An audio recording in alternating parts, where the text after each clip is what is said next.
Prezados amigos e amigas, boa noite. Boa noite. Que a paz do Mestre Jesus esteja convosco. Para mim é uma alegria enorme estar aqui nesta casa. Eu sinto-me muito gratificado, muito feliz de poder compartilhar um pouco dos ensinamentos de Jesus com todos vocês.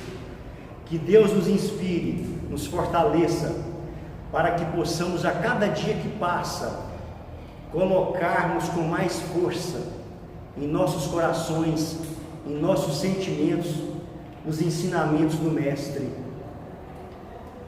Jesus, como nós todos sabemos, é o governador espiritual do orbe, é o governador da terra, é o co-criador do planeta Terra, Espírito puro, o Cristo, responsável pela evolução espiritual de cada um de nós. Desde que nós nos tornamos Homo sapiens, Jesus acompanha de perto a evolução de cada um de nós, a evolução intelectual, a evolução moral, especialmente o sentimento de cada espírito encarnado no orbe. Portanto, o Divino Mestre, através dos processos pedagógicos, nos confere a oportunidade da reencarnação para que nós possamos evoluir gradativamente. É imperioso observarmos que as revelações do Reino de Deus inicialmente começaram com Moisés.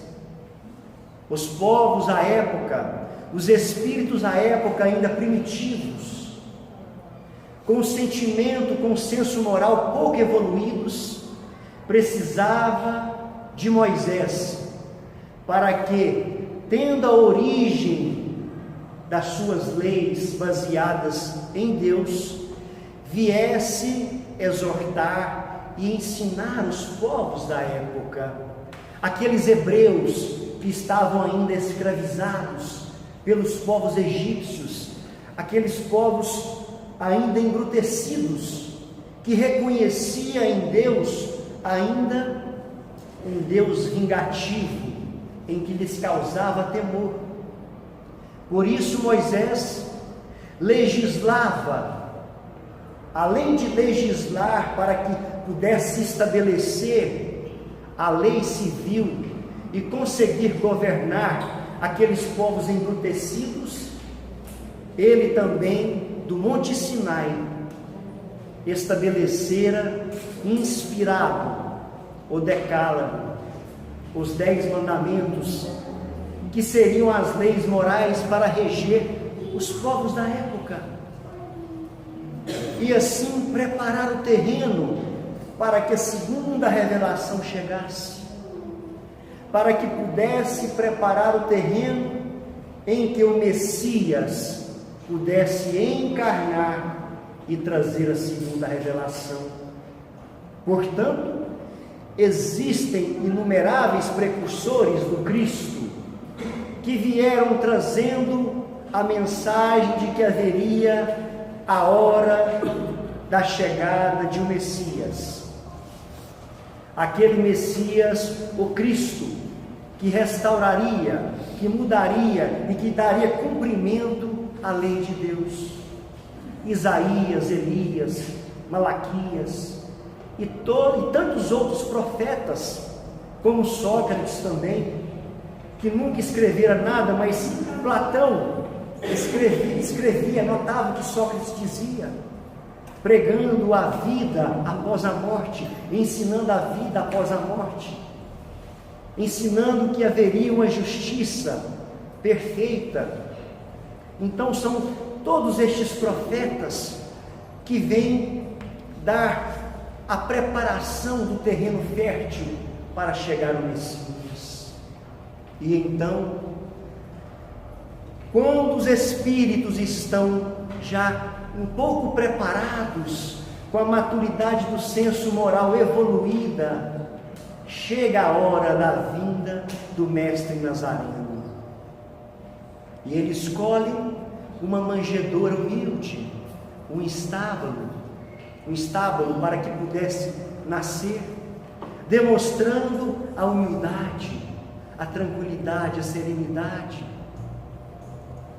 demonstrando que o Messias, que o Cristo, não veio para massagear o ego, para alimentar as ilusões mundanas do homem, e sim para mostrar qual que é a verdadeira mensagem, para mostrar a boa nova do reino de Deus, para trazer a boa notícia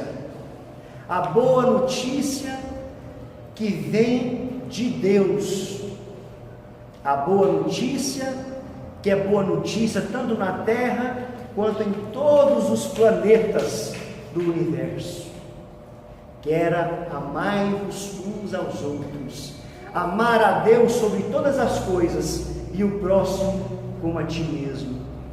Essa era a mensagem de Jesus. Jesus veio com esta missão porque Deus lhe pedira. Jesus afirma isso no Novo Testamento: não veio por minha vontade, mas sim pela vontade do meu Pai. Portanto, Jesus viria trazer de corpo e alma, encarnado num corpo da carne, passando por todas as dificuldades que o nosso corpo carnal nos impele a passar, viria dar o testemunho supremo do amor incondicional por todos nós. Portanto, quando Jesus inicia a sua mensagem, vem ao mundo iniciar a sua mensagem, ele é categórico: eu não vim destruir a lei, porque os povos da época, apegado àquele judaísmo fanático, achava que Jesus era um subvertor, queria subverter a lei de Moisés.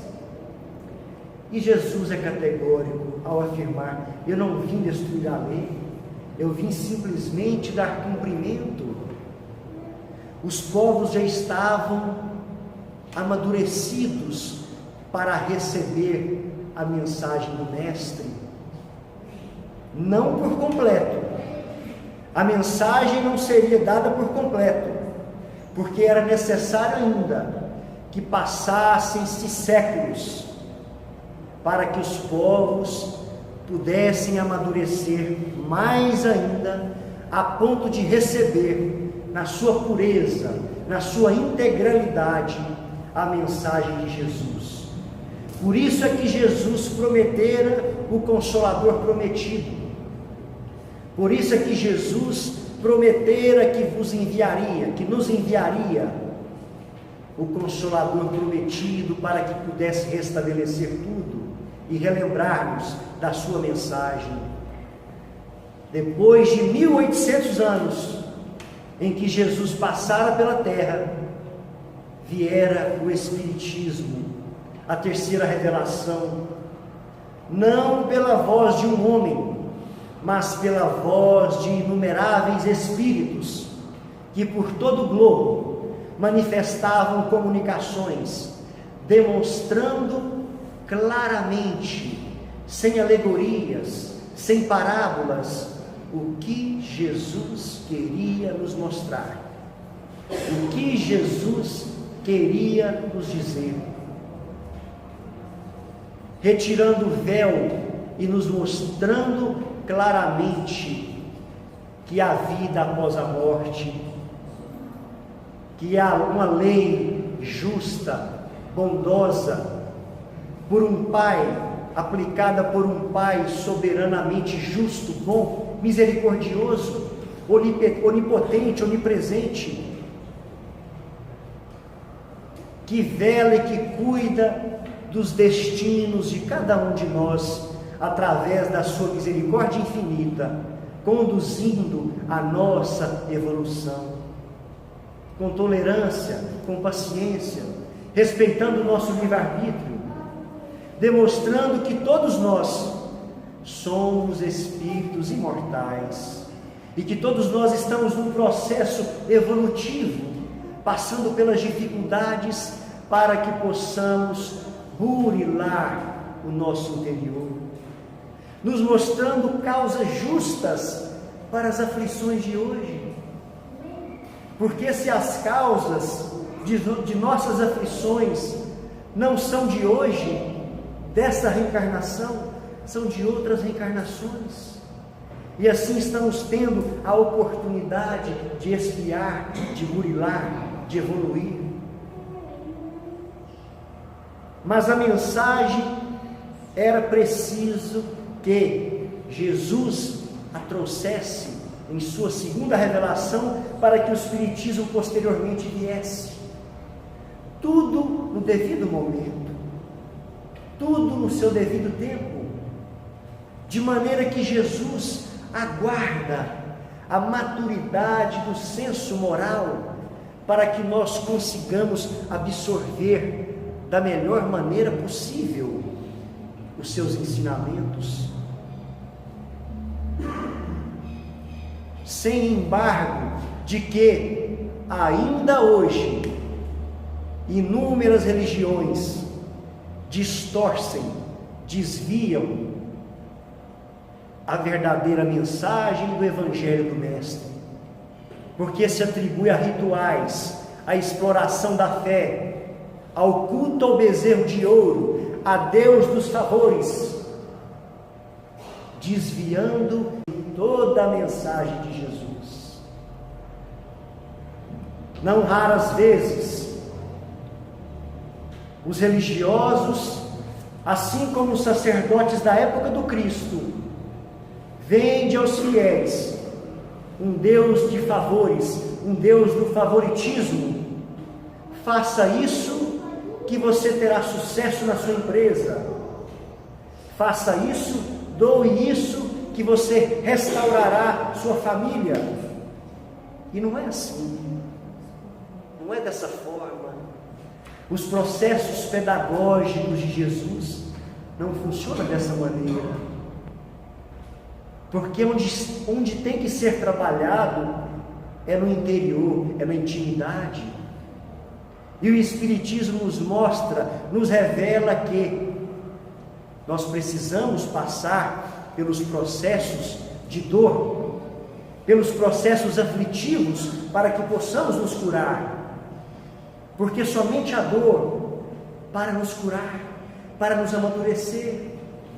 Porque se estamos num mundo de provas e expiações, é necessário ainda que haja choro, que haja o ranger de dentes, que haja sofrimento.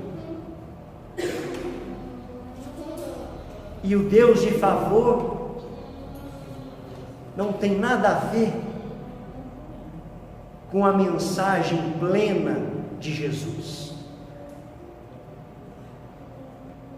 Jesus nasce, passa por toda aquela dificuldade com José e Maria, José e Maria escondendo o seu filho para que não pudesse ser assassinado. Aquela criança vai crescendo, vai evoluindo, trazendo alegria para o lar, alegria para Maria, para José. E Maria começa a preocupar com o futuro do filho, porque via naquela criança um potencial enorme. Então Maria, tendo certo relacionamento com os sacerdotes da época, porque Jesus era primo de João Batista, então eles tinham um certo contato, Maria tinha um certo contato no templo, e Maria vai ao encontro de sacerdotes, pedir para que eles pudessem oportunizar ao seu filho maiores condições intelectuais dentro do templo, para que Jesus pudesse estudar. Jesus com 12 anos de idade, quando os sacerdotes escutam aquela criança falando com aquela sabedoria sobre as Escrituras, eles ficam estupefatos e se propõem a ajudar Maria. Só que quando Maria chega em casa, aquela criança pergunta para sua mãe: mãe, por acaso eu não tenho demonstrado a comunhão com meu pai? Por acaso eu não tenho demonstrado a comunhão com Deus? Porque Jesus percebera a intenção da mãe. Que mãe que não quer propiciar um futuro melhor para o seu filho? Mas Jesus, vislumbrando a intenção de sua mãe, percebendo que sua mãe havia ido até o templo encontrar com os sacerdotes, lhe pergunta: por acaso eu não tenho dado prova de comunhão com o Pai, mãe? Deus já decidiu. Eu vou trabalhar na carpintaria do meu Pai. Então Jesus, dando mostra, dando exemplo do honrar pai e mãe, do trabalho, da dignidade,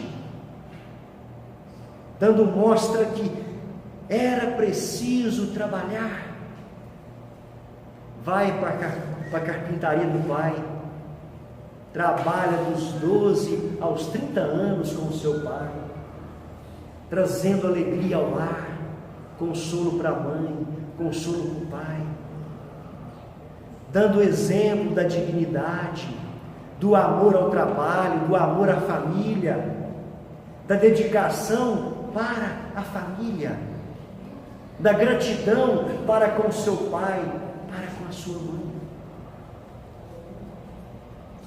demonstrando que a caminhada, a trajetória de cada um inicia-se na família, no lar, que é o próximo mais próximo, é o próximo mais próximo que precisa do nosso desvelo, do nosso amor, para que depois que nós vencermos a barreira da família e chegarmos numa condição evolutiva maior, possamos nos engendrar para a humanidade. Então Jesus deu esse exemplo. Jesus deu esse exemplo. Voltando à lição da continuidade das revelações, eu peço licença para ler uma passagem do Evangelho, que está no capítulo 6, Cristo Consolador, advento do Espírito de verdade. Venho como outrora aos transviados filhos de Israel, trazer-vos a verdade e dissipar as trevas. Escutai-me, o Espiritismo, como fez antigamente a minha palavra, tem de lembrar aos incrédulos que acima deles reina a imutável verdade. O Deus bom, o Deus grande, que faz germinem as plantas e se levantem as ondas, revelei a doutrina divinal. Como um ceifeiro, reuni em feixes o bem esparso no seio da humanidade e disse: vinde a mim todos vós que sofreis.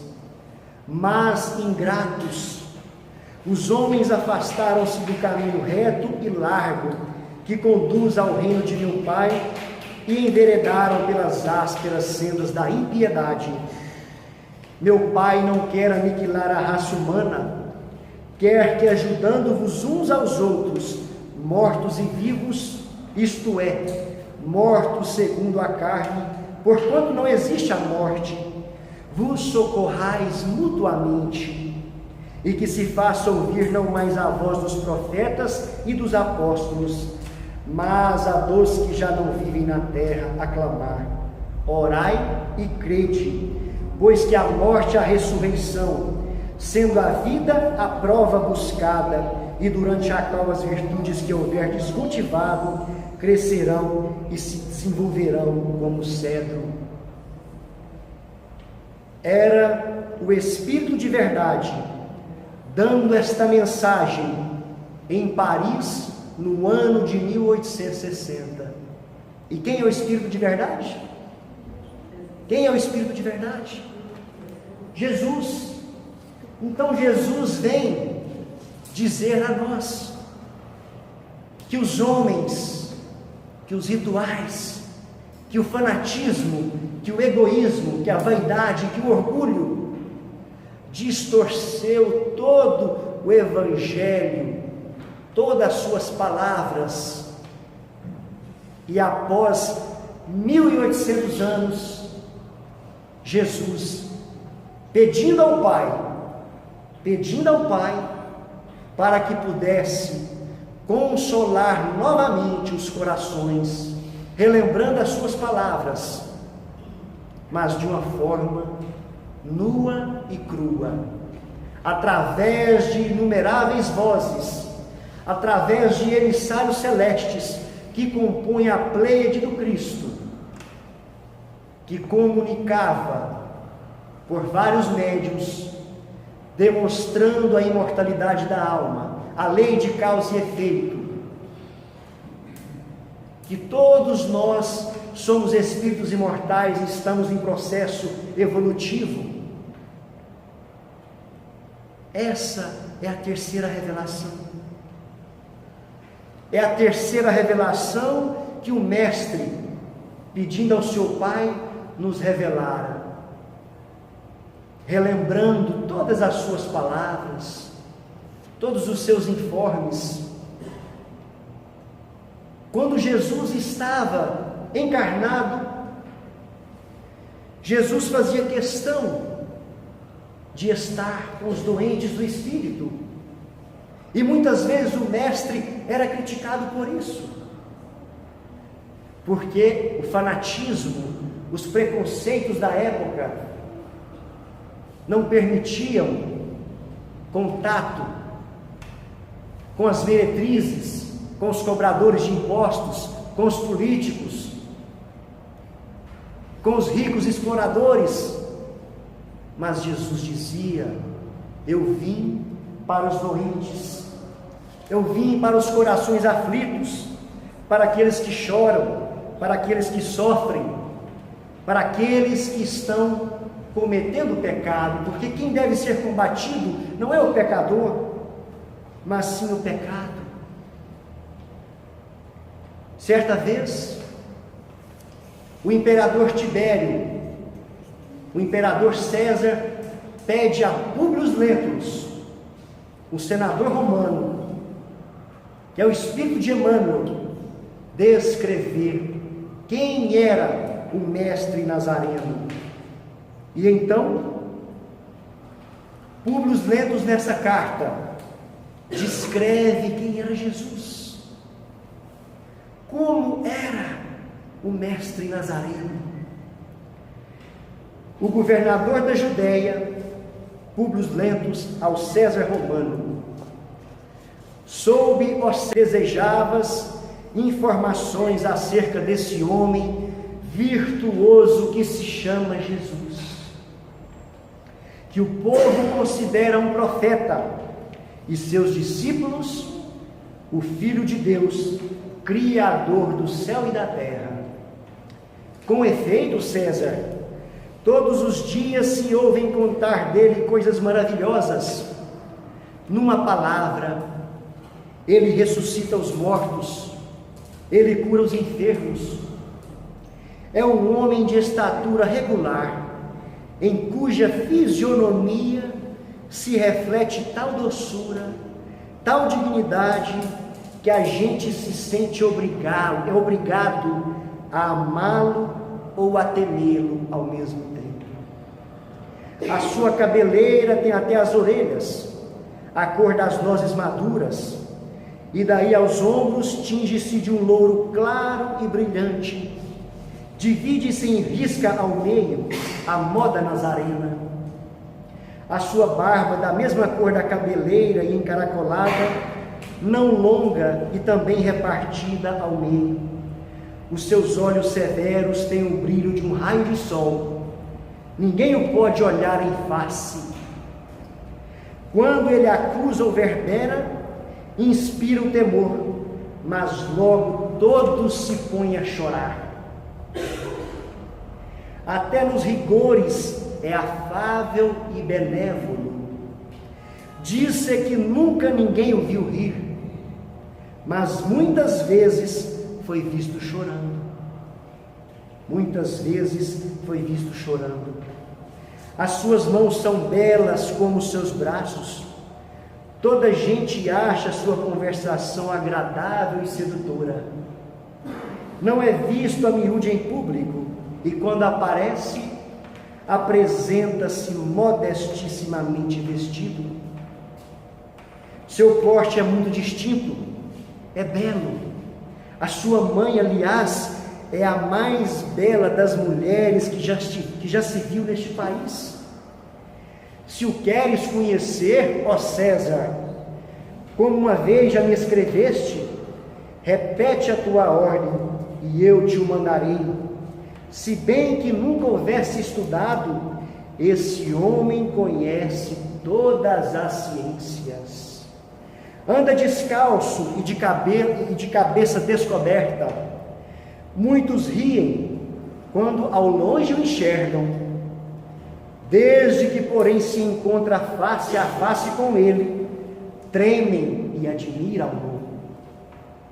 Dizem os hebreus que nunca viram um homem semelhante, nem doutrinas iguais às suas.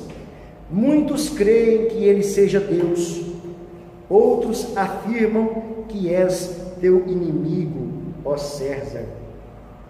Disse ainda que ele nunca desgostou de ninguém, antes se esforça para fazer toda gente venturosa e trazer alegria a todos.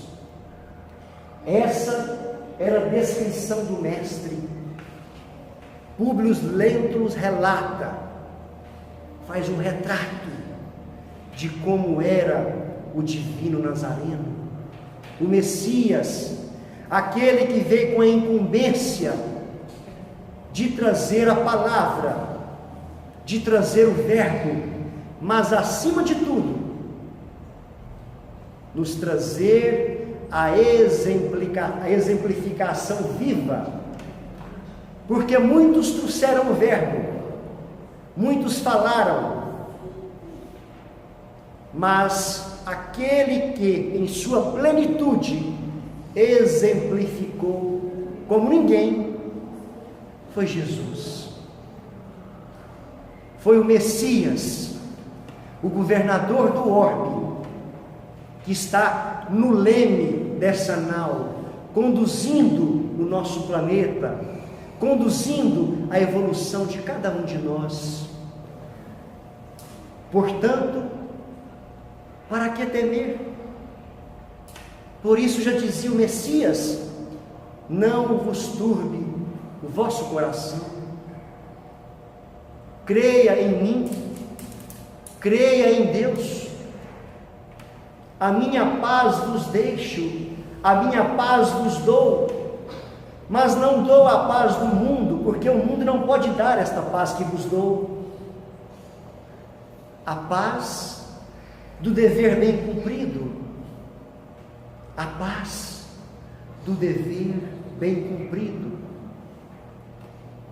Aonde estiverdes, aonde nós estivermos, a paz que Jesus nos fala é a paz de consciência, não é a paz que o mundo, que a terra, que as teorias materialistas nos mostra. Não é essa paz, é a paz interior, essa a paz que Jesus quer nos mostrar e quer nos dar, porque esta paz é de sacrifício, essa paz é de renúncia.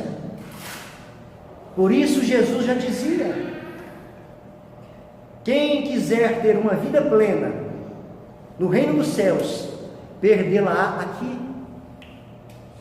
Porque essa paz de consciência, essa paz interior, só será angariada se nós nos devotarmos ao amor. E o amor é renúncia, o amor é sacrifício,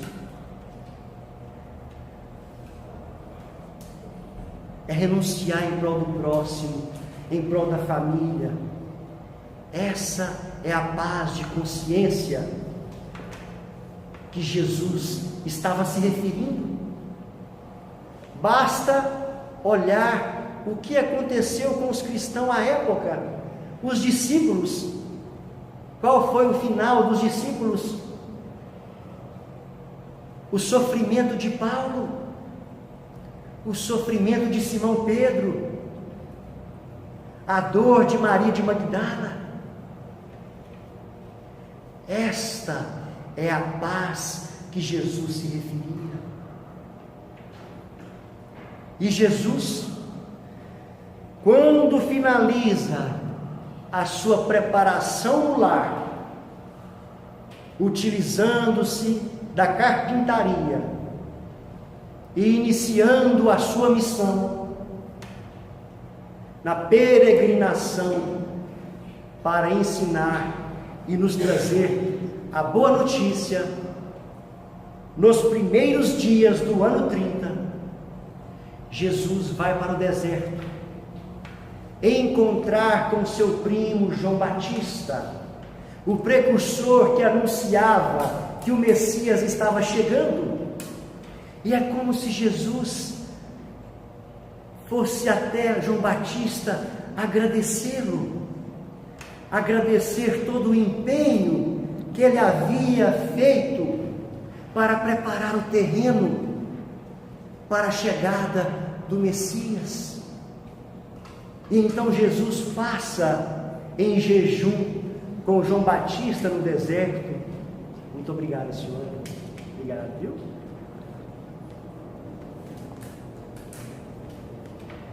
Jesus passa no deserto alguns dias com João Batista, conversando em estado contemplativo, porque já percebia que a missão de João Batista estava chegando ao fim, e agora era a hora do Messias iniciar a sua missão.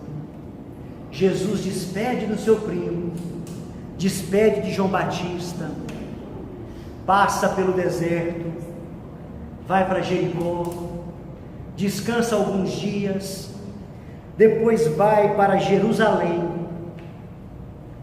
passa pelo templo, olha o templo, vislumbra, meio que percebendo e já visualizando como seria a sua missão aqui, o que ele iria fazer. É notado por alguns sacerdotes aquele olhar profundo, aquela beleza física, aquela fisionomia linda de Jesus, aquele magnetismo forte, chama a atenção de sacerdotes que discutiam algumas coisas sobre leis, que estavam passando o tempo. E então um juiz, por nome de Hanã, que seria o juiz inclemente de sua causa, aproxima-se do mestre Nazareno e pergunta-lhe: Galileu, que fazes na cidade?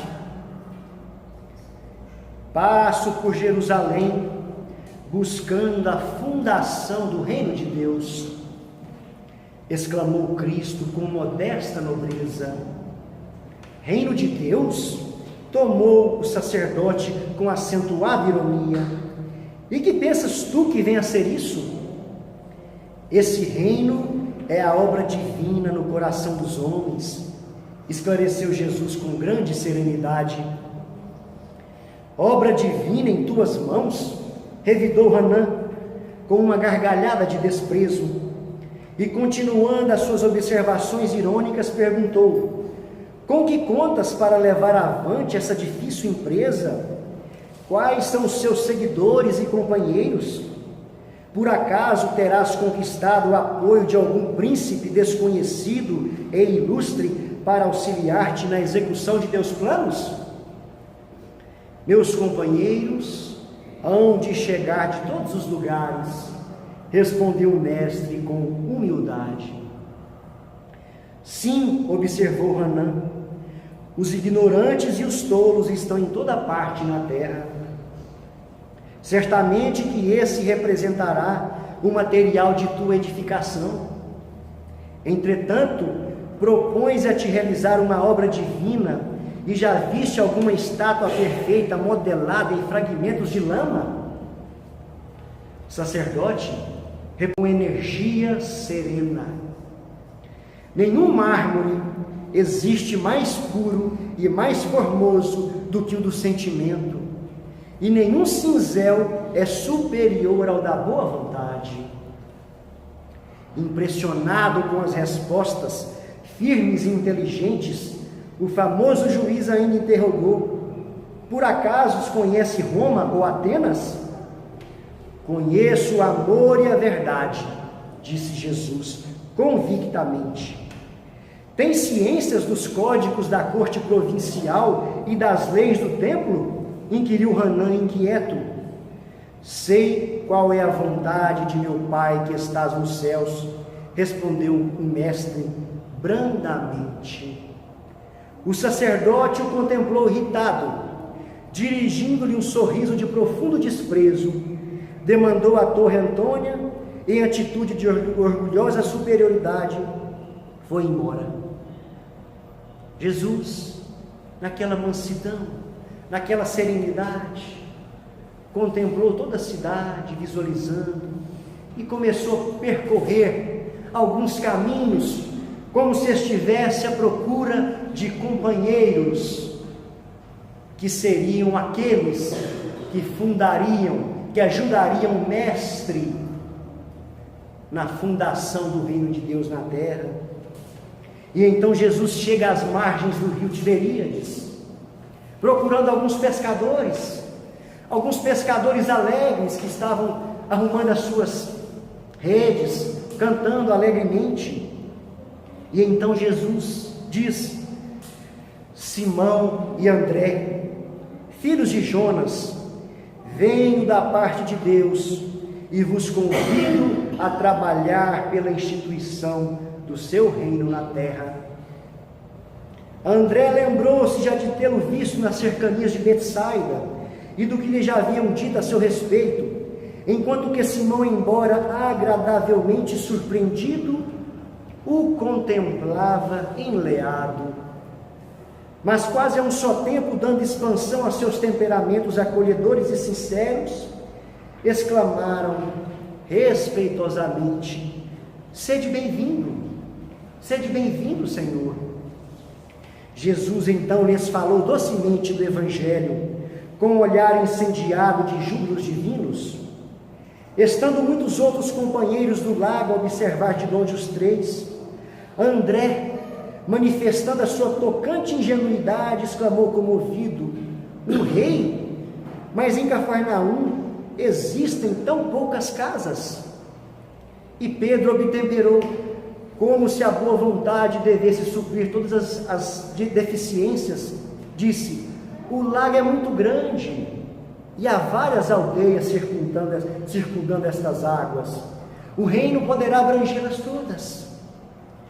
Isso dizendo, fixou em Jesus um olhar perquiridor, como se fosse uma grande criança, meiga e sincera, desejosa de demonstrar compreensão e bondade. O Senhor esboçou um sorriso sereno, como se adiasse com prazer as suas explicações para mais tarde, e lhes pergunta: quereis ser meus discípulos? André e Simão se entreolharam, permutando sentimentos de admiração embevecida.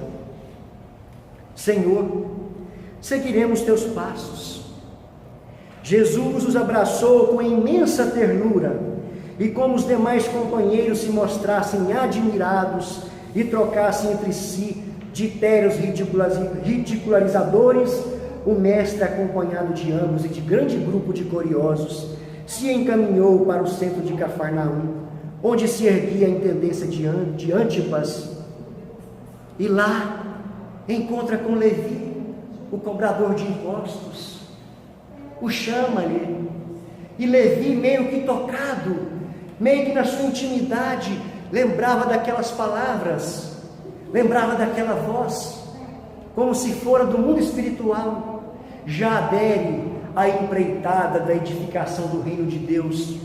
E assim, Jesus inicia a sua caminhada pela terra com seus 12 discípulos, nestes 3 anos de peregrinação, ajudando, consolando, curando, demonstrando o amor na sua mais sublime plenitude, trazendo o verbo e o consolo do exemplo, onde o sentimento seria o mármore a ser esculpido, e onde o cinzel seria a boa vontade que esculpiria esse mármore. Temos em nossas mãos isso. O nosso espírito é o mármore a ser esculpido, e o cinzel é essa boa vontade que todos nós precisamos para edificar o reino de Deus em nossos corações.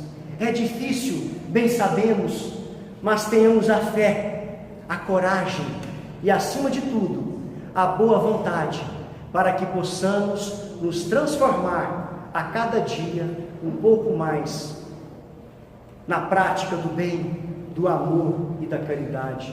Que Deus nos abençoe. Muito obrigado a todos. Boa noite.